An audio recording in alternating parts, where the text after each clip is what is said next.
My name's Mark Raymond, and I am the Director of the Graduate School of Architecture at the University of Johannesburg. So at the Graduate School of Architecture, our work's built around three distinctive ideas or features. The first is the idea of the transformation. Transformative pedagogy is an idea that was introduced to the school by the founder of the school, Lesley Lokko, and it's an idea that engages and embraces ideas of transformation and how those ideas are translated into teaching and learning in the school. And we're trying to build on that over the last few years, since I took over as director, translating that into transformative practice. How do the ideas that emerge from a transformative pedagogy represent themselves in the world through practice, through transformative practice? It's an important ethos or premise that underpins the work of the school. We have 9 units with young, vibrant, dynamic leaders and tutors working in those units, and they each develop themes or ideas that they develop with a dedicated group of students throughout the course of the year. So this transformative pedagogy, working towards a transformative practice that operates through the unit system, is built around ideas around research, developing new research paradigms. The way we're working through design, through architecture, in this innovative way, constitutes a project of innovative research. So we're trying to develop research trajectories, research orientations that may not resemble the conventional form of research as you might find it in other schools in South Africa. So it's those three ideas: transformation, the unit system, and a commitment to innovative research that distinguish our school.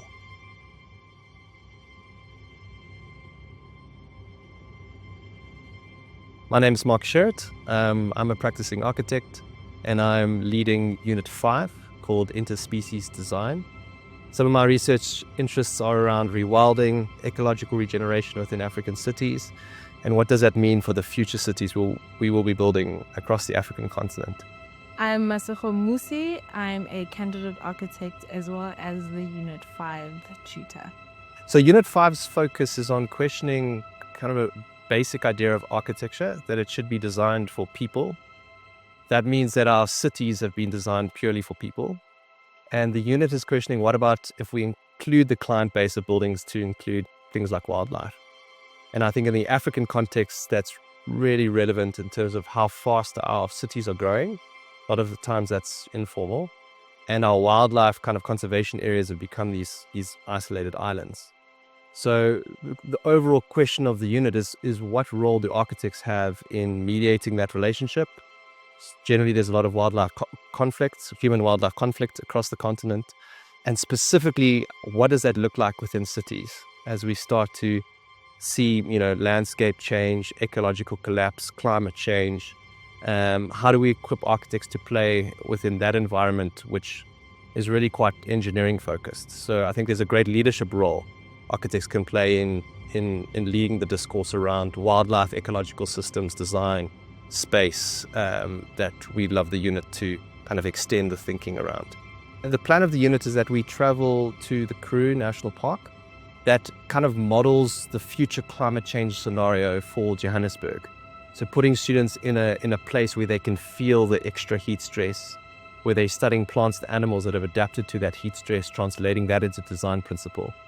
And then the site of the unit is Glen Austin Bullfrog Pan, which was one of the last high-felt pans left in Johannesburg. There's this incredible community that's protecting the pan kind of through their own resources that we want to study. And we're going to be moving in scale from kind of microscopic access to the University of Johannesburg's microscopic facilities to study ecological systems, all the way up to an ecological system. How does it work? And then the architectural output would be, where do we intervene along those scale types from microscopic to ecological system? Where does the building fit within those systems, and how does it benefit and kind of heal, regenerate those types of systems? This unit is going to test my personal fear of certain animals and bugs, which I'm very interested in learning about. My totem is the kudu, my totem animal, and I know nothing about it. I know nothing about wildlife. So I'm very interested in learning about the integration of wildlife with architecture and sort of building on that skill as an architect. So I think what students should be aware of with the unit is there's going to be quite a technical focus on specifically how buildings perform. I think in the context of climate change, the green building industry has really been a response to how buildings should, how you're designing air conditioning, how air is flowing, how light's flowing. And I think architects have had a missed opportunity in upskilling themselves in those performance skills. So there'll be the soft skills of dealing with people, with the site, the natural environment, but there'll also be a lot of exposure to hard skills in terms of the engineering profession and kind of the jargon and software and techniques that they use to design, so that students at the output of this program, can start to see what their leadership role would play within the sustainable built environment or the green building movement across the continent.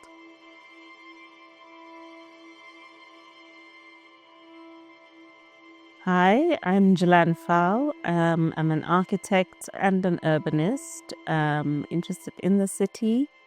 I've worked for a number of years in practice in the UK and in South Africa, and joined the GSA about 3 years ago, where I run Unit 7, and I'm also the Making and Practice convener and my conspirator. Hi, I'm Ntando Lunga. I'm the Unit 7 tutor. I'm an architect and a researcher who's interested in the post-colonial city and finding new methods of dealing with post-colonial cities. So Unit 7 is a unit that's interested in the urban. It's interested in the urban on the continent of Africa, where we all are. It's interested in the fact that the majority urban population in 20 to 30 years' time will be on this continent, and a lot of it will be young. And it's interested in the fact that the architectural profession is not necessarily approaching our cities as sites of research. What can we do as a research unit, as students, as tutors, as staff, if we begin to turn our attention to the cities in which we live and unpack them and understand how they are now, like how they're constituted now, how they were constituted, and how they need to be constituted in the future? These are the questions that the unit asks, and we call this reading and writing the city. So this year we'll be traveling to Durban, and we're interested in the 3 conditions that frame the city, which is the urban, the ecological, and the coastal. In our kind of quest to really take seriously our cities, we've evolved a method of working that we call reading and writing the city. And so students will take a number of readings of the city, and they'll be asked to kind of write themselves into the city architecturally through making space. And so I think we're looking for students that are really curious about the immediate surroundings, that are willing to kind of probe, that are willing to push, that are willing to iterate and test and go back and look again and reveal something new about the city. We have a lot of fun in the unit, we have a lot of laughs, but we really want to produce an outcome that is contributing to the conversation on what it means to be African, what it means to be urban, what it means to be now. So if that's you're interested in that, and this sounds like something great, we'd love to have you in the unit.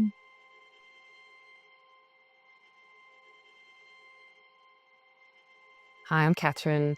I'm Unit 8 co-leader, and I also lecture construction to 3rd year diploma students at DOA, Department of Architecture at UJ. As a researcher, I'm interested in themes of gender, minorities and othering, motherhood, as well as place and materiality. Hi, I'm Bundlim Makwe. I'll be co-leading Unit 8 with Catherine. I'm an artist, I'm a candidate architect, and I'm also the founder of Africa Muse, which is an interior design company, studio. And I also teach at the undergrad, presentation and design. So Unit 8 was started 2 years ago, and it will still be the unit of water as it was previously, but we'll be shifting our framing and site. So still about water, but different contexts. This year we'll be looking through the Lesotho Islands Water Project, which is a project between Lesotho and South Africa where water is transferred to Gauteng and Lesotho then gains electricity. And there's a lot of tensions between the policies that are involved with this, as people and land have been displaced. And a lot of promises were made for, reparations to do with this. And there's been a lot of harm done. However, we want to look at kind of the stories and narratives that go along with this huge system. Our site will be based at the Katse Dam, which is in Lesotho. We'll be traveling to Lesotho. And so the projects can vary. We will be at the dam, but students who are interested in more of the how the community engages with water, there can be some students who are interested in the infrastructure of the dam, or there can be students who are interested in the narrative of how the water travels and find meaning in that. So there's a lot of options for students to grapple onto. It's not just based on the dam, but broader.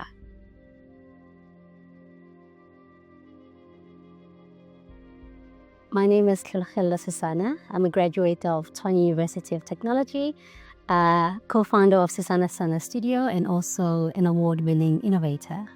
My name is Letlonolo Susana, also co-founder of Susana Sana Studio, also a graduate of Tshwane University of Technology. Our interests center around how we make architecture on different scales and how that manifests into our world.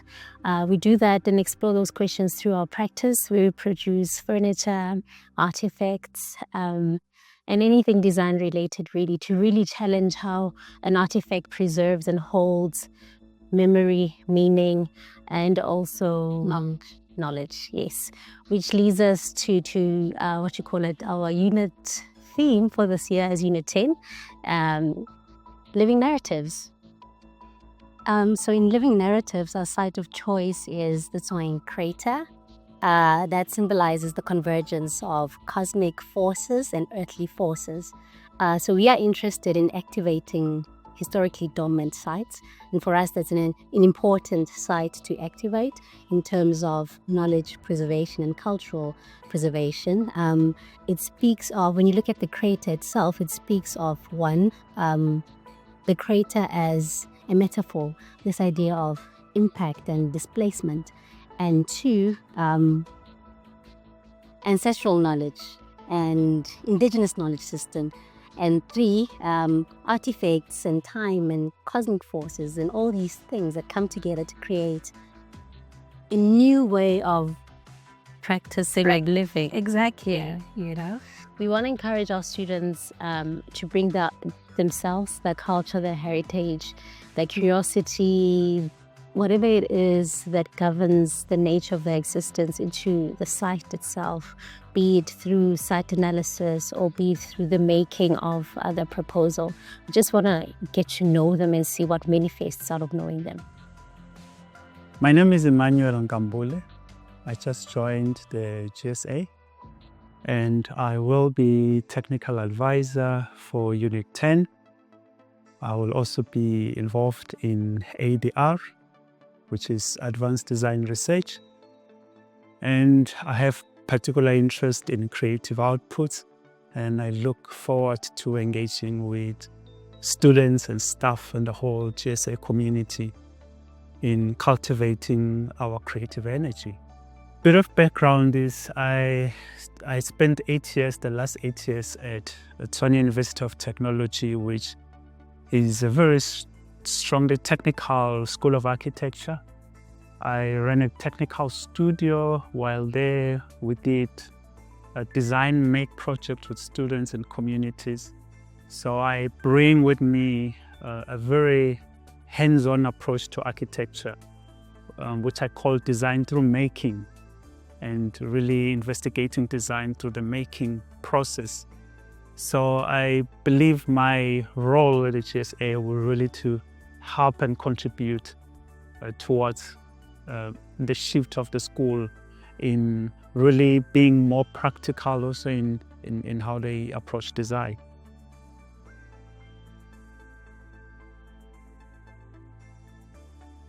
Hi, I'm Greg Katz, I'm Spelele Humalo. And we are Unit 17. And we are this year looking at something very interesting that not a lot of people know about. Even architects, a lot of architects don't know about this, but in our city, there's a relatively new and little known housing policy that allows any resident of the city with a Res 1 stand to build 6 additional houses, dwelling units, little houses, on their property without a rezoning. So as a primary right, anybody in the city can do this. And this is a strategy for densifying our suburbs and creating more housing and more opportunities for people closer to places of work and closer to amenities, and to really undo the spatial injustices of the past. And also, just to have a discipline around this policy, you'd want to create like like guidelines for it, so that it still sit in within the context of like an urban kind of like fabric that is has a certain language, that has a certain control, and it adds onto like the economy of the area, the neighborhood and the streetscape of the area. It's very important to control all of that. To be disciplined about it. It's actually about scale. It's about looking at the architectural intervention at the scale of like the activity, at the scale of the house, at the scale of the street, at the scale of the block, at the scale of the neighborhood, and really expanding the frame as we go.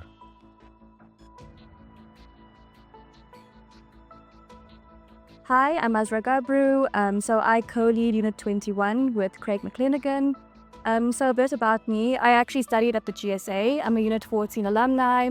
And yes, I've assisted with a couple of units over the past. Currently also practicing as an architect, but I also dabble in graphic design, social media, and I also teach undergrads at the University of Johannesburg. Hi, I'm Craig McLennigan. I'm a co-lead for Unit 21. I'm a practitioner, an architect, exhibition designer, artist, and I like to believe educator. I've been practicing with my own practice for the last 8 years. Before that, I worked with Mashabani Rose here in Johannesburg. Our theme for the year is fancy cartography, and then our sub-theme for the year is cultural capital. But you might be wondering what we mean by phantom cartography. So if we had to break those two words down, a phantom is something that you can't really see. It's around, it might not be apparent, it's something that sort of simmers below the surface. And as a unit, we're very interested in that subject matter that's often overlooked, overshadowed, or isn't maybe sort of brought to the forefront in architectural education. And if we think of cartography, just to be clear, we aren't a mapping unit, although we do embrace mapping.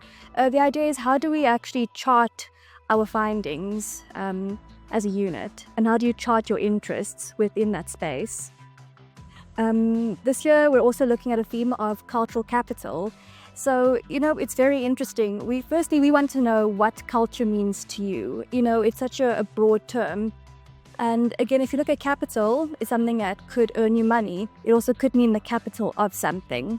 Last year, we looked specifically at architecture and heritage and the legislation that holds those two disciplines together. We looked at the National Heritage Resources Act as a prompt for our students. We're a unit that has embraced really innovative material explorations. It's something that we work a lot with our hands. We like the students to draw in a multitude of different ways. And that's really, for us, where the important thing about phantom cartography comes in, is that it's more of a method of working rather than a thing itself. So we're interested in how different kinds of drawings can be made to explore particular kinds of stories. So last year we looked at heritage. This year we continue that theme in a way, except we're asking the question within the context of heritage: what is culture? What is culture to you? So, if we do break down the theme cultural capital, South Africa has 3 capital cities. But as a unit, we'd like to acknowledge that Johannesburg is the 4th capital city. If you think about it, it's our economic hub. It has the largest sort of population, a densely packed population with varying groups, and business typologies. So really what we're looking for is, besides the normative of what gives us as a nation or as people value, what's been overlooked, what's been taken away from us. If you think about it, South Africa, like many African nations, we hold such immense mineral wealth, cultural wealth, but lots of it has been exploited, taken away, appropriated. So in a way, what we're asking students to do is how can they sort of reclaim what has been taken away or misrepresented, and how can we sort of manifest that spatially?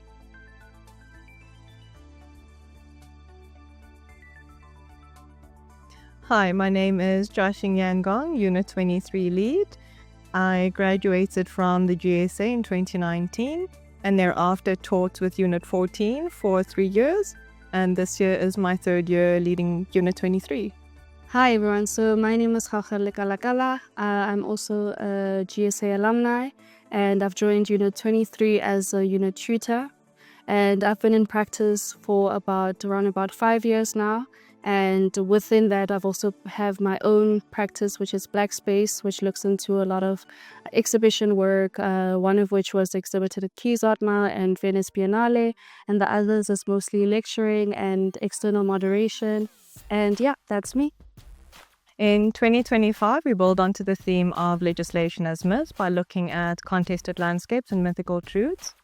This year, we shift our focus to Ethiopia, a country that was never fully colonized, but experienced an Italian occupation in the 1930s and 40s. We are interested in Ethiopia because its history offers a unique context for us to investigate some of the social fictions we're interested in, such as the myth of racial superiority, the doctrine of terra nullius, or the myth of the benevolent state, among many others.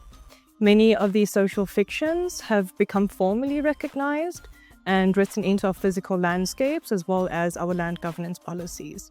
So by looking at these social fictions, we hope to reveal other ways of understanding our relationship to land, meaning other stories, fables, folk tales, or myths that are grounded in our local context. In terms of embracing practice, I think what that means is that as a individual, as a student, you're coming in with the knowledge that you have, or the knowledge of how you understand space. And once you enter into the unit, we then are able to meet you halfway with all the issues and kind of complexities of where you're coming from and in the landscape that you're coming from. And I think that in a way allows you to kind of articulate your practice or articulate the kind of making or your interest. So that's how I see what this unit brings, especially this year. And I think there's a lot of exploration on how you don't necessarily have to have a building, but then how do you use your work to then, whether it's articulating itself as an exhibition or as a symposium or as a book exhibition, whatever the case may be. So it allows a student to kind of be open to how they express themselves and express their interests. Yeah, so I think we are quite a complex unit. So I think even though we're looking for students who can engage in that kind of complexity, but I think it's also really important to remember to have fun and to have an element that's quite playful and investigative in the process. So I think we're looking for someone who's playful, bold, curious, but also really, really interested in complex issues as well. Yeah, and I think that's why we speak on other ways of making, which is like quite explorative, like whether it's an exhibition or a film, or like obviously there'll be times where we try and frame that in such a way that it's not too broad, but specific enough for that student. And it also, we need to look at the work, what the work requires, and I think that will be what leads to the outcome of what the project will be.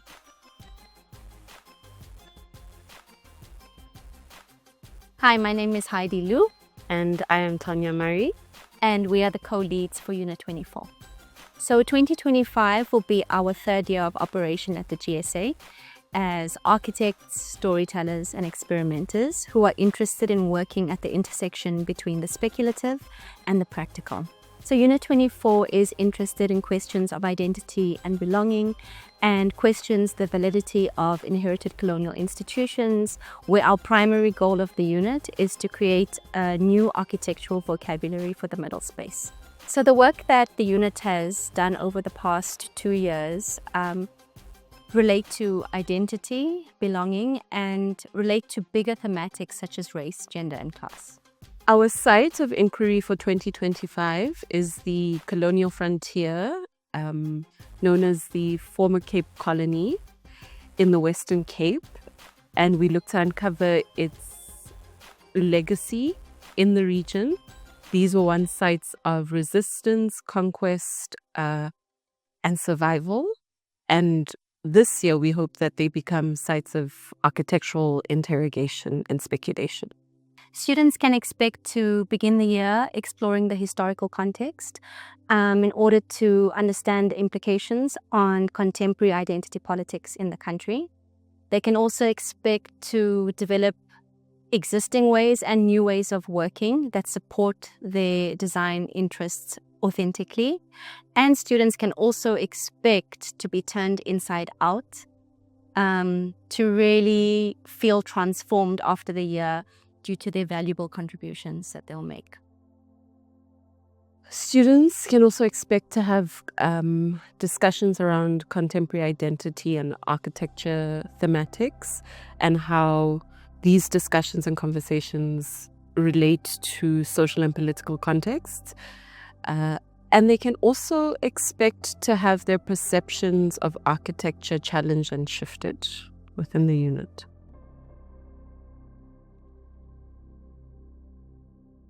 Hi, I'm Tandega Mguni, and I'm going to be Unit 28's co-lead this year. I have been teaching at the GSA for 4 years now. First with Unit 14, and then last year was Unit 28 as the tutor. I am a GSA alumnus. I did my postgrad here, but I'm also a co-founder of an architectural collective called Room 19 is a Factory. My name is Mbulisi Makubo. I'm the co-lead for Unit 28. I'm also the Architectural History and Theory convener. I'm interested in the intersections of practice with theory, but also how we start to use theory to transcend the limits of legislation, bylaws. What are the other ways that theory can inform practice? So my own work is informed by that. I also run an architectural practice called Blackboard Design Lab, and we are engaged in work in the inner city of Johannesburg. So Johannesburg has been a laboratory for me and for the past, call it 20 years, as a way to think about how we engage African cities on their own terms and conditions. So Unit 28 is interested in adaptive reuse, right? And we're interested in how students start to think about the history of Johannesburg, particularly the history that was never recorded, and how students start to respond and produce and imagine worlds from that kind of history. But also we are equally interested in that heritage of architecture that is in Johannesburg, and how we don't only start from kind of a demolition perspective, but we think about how we start to manipulate the existing infrastructure in order to produce new worlds. I think an ideal student will be a student that is very curious, first and foremost, who's interested in messing with the past and kind of imagining a new future for Johannesburg. You know, as a person who's like outside of Johannesburg, I was telling police that I am a person that sees Johannesburg as a place to extract and go home. So a student who's perhaps not from Johannesburg, but is interested in Johannesburg. So we're interested in students that want to think collectively, you know, in the kind of imaginaries they imagine Johannesburg, the city of Johannesburg to be. We're interested in a student that will think through drawings. You know, we don't think in our minds, but we think through making. We're interested in a student that is interested also in exploring new ways of making, new ways of languaging, new ways of reading and seeing the city outside of what we know the city as. So we're interested in a student who is enterprising, but also thinks of the kind of Joburg as a place that is about hustling. So what does that mean in our context? For sure. Like Joburg has kind of like come to a place of being an intellectual, imaginative cul-de-sac. So there's not many people thinking about what it means to work within the city. So we're interested in a student who sees the potential, even in spaces that people have turned their backs on, because there's a kind of network that happens below the layers of kind of like the mainstream So we're interested in a student who's interested in navigating the intestines of the city.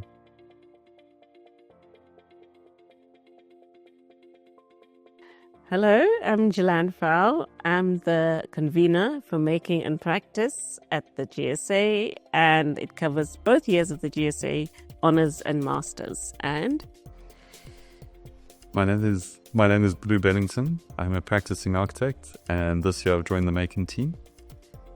My name is Maria Zawis, and I'm a candidate architect, and I've been with Making since 2023, I think. I'm also a candidate architect, and I come from a scientific background. So yes, very excited for the year ahead and to support everyone in their making endeavors for 2025. I'm Masood Daru. I'm a recent graduate from the GSA. I'm a professional architect, and I've grown up making things, and I'd like to call myself a maker. Making is a very interesting program that's new, I think, in schools of architecture in South Africa. It's specific to the GSA, and it wants to move away from how design realization is taught in most schools of architecture, which is a kind of technical study, construction detailing and all of that. It is that, but it's more. At the GSA, we want to understand how do we translate ideas from the imagination into reality. That is the architectural process. So how can we change the process by which we make things, make buildings, respond to society better? Because we're facing a very unique set of circumstances now around climate change, urbanization, AI. That means that we have to understand how to make and then change how we make. For us as the Making team, we are here to support each and every student, and we encourage every student to come with curiosity to test and experiment and to really use making as a research tool.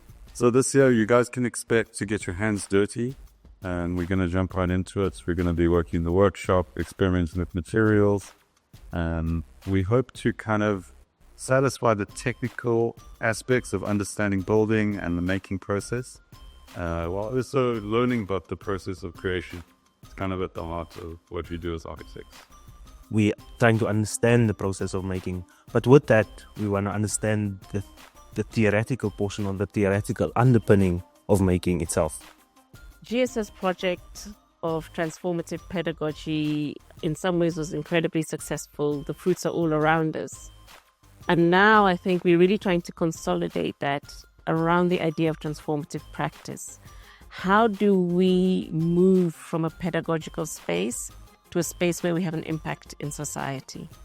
How do we move what we're doing here out of the academy and into practice? And making occupies a very central space in the school because it is the vehicle that we're using to do that. How can we transform the world around us if we don't transform the tools, the understanding of how we make? Because as architects, we're active, we're interventionists, we want to make a change, we want to make buildings, we want to make an impact. And that's the role of making in the school.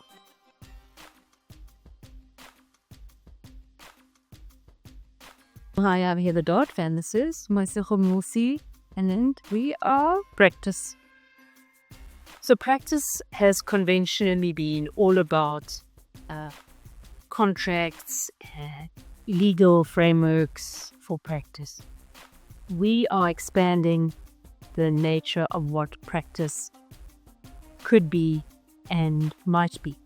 And we're looking at practice in a much broader ecosphere in terms of creative practice and the situating of an architect's practice within a spatial practice, and knowing that architects and our graduates might practice in many different spheres and many different ways. They might go into conventional practice, but they might go into different forms of practice. So we'll be developing a set of tools for practice that come out of a series of lectures that not only interrogate conventional practice, but also critical practice. And then we will have a series of practice talks where very different and varied practitioners will come and talk about their practice, not about just showing the work that they do, but how do they do the work? How do they think about the work? How do they develop their practice? And we need to feed that back in to our knowledge base. Ethics in practice are really important. I think we're really challenged in South Africa in terms of practicing in an ethical manner. This class is very essential in helping you, number one, with your professional practice exams, which you write around 2 years after you qualify after your master's degree. So there's a lot that needs to be learned in terms of general law, law relating to like building law, as well as, starting your own practice. This course will definitely equip you with the beginnings of ideas of what your practice could look like.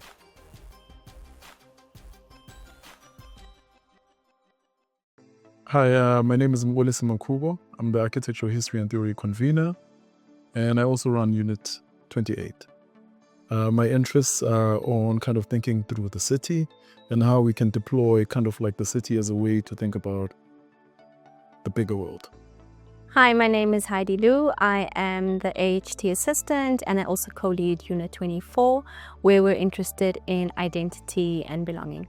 History and theory is almost like the common ground where all these students from various units come together, and we use it as a workshop to think about the key concerns guided by themes of race, gender, and class as a subtext. And we use that to kind of think about the relationship of architecture with the socio-political world. History will provide support and facilitate the learning for students around themes such as reading, writing, and contextualization.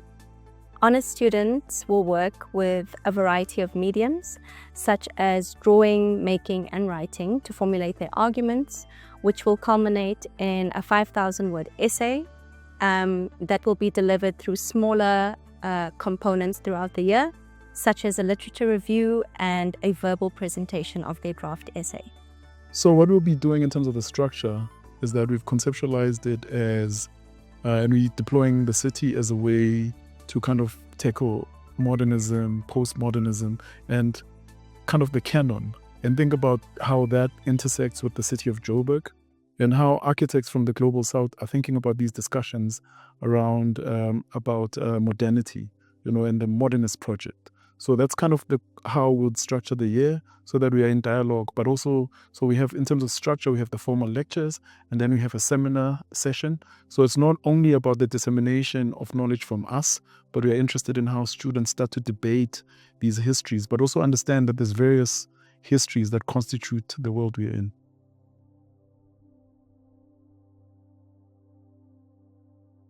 My name is Guy Trangosh. I'm an associate professor at the GSA, and I convene Advanced Design Research, ADR, with Professor Emmanuel Nkambule and Simpiwe Mlambo.